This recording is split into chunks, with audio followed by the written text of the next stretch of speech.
Natural gas daily forecast, January 24th, FXEmpire.com. The natural gas market skyrocketed during the session on Monday as traders stepped in to trade this market.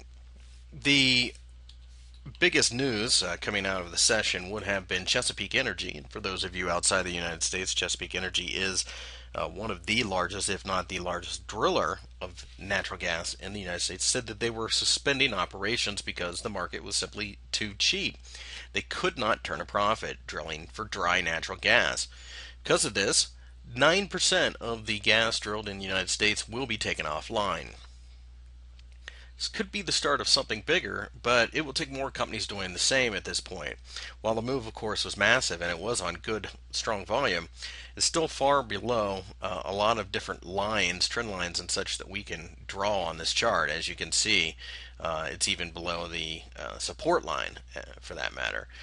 So, looking at this, we see this as a nice technical bounce, and we've been looking for a technical bounce from which to sell. We think that that will be the way to go. Can't really buy at this point, although it should be said that it is a reversal signal. But the biggest problem that you'll have at this point in time is where does the market price the United States only producing 91% of the gas in the market? Well, the truth is there's just so much gas in the market, and you have to keep in mind that I'm just speaking of the United States. We're not even talking about the rest of the world. That the supply still far outweighs the demand. This move, while impressive, will more than likely just be an opportunity for sellers to step back in unless there becomes some kind of chain reaction in the markets with the companies cutting out. Now, it should also be said that Chesapeake is still drilling for wet natural gas, so it's not like they're giving up the natural gas game. They're just saying that the dry end of it isn't as profitable. Looking at some levels that we would watch for shorting opportunities, there's one right above us at 275. It's the top of the gap. Now, truthfully, that is probably, although it's a nice technical signal, it's probably the least favorite of the ones that we want to short. $3, on the other hand, is a really good spot. We've got a long way to go before we get there, so we'll have to see what kind of reaction we get at about, and I'm calling it 275, but truthfully, it's probably a little closer to 270.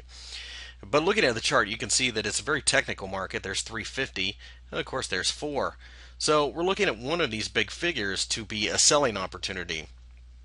Even if we bounce all the way to $3, which is a significant move from here, it still is very small in the big scheme of things. And you have to look at the overall trend. The overall trend is down. That should not change anytime soon.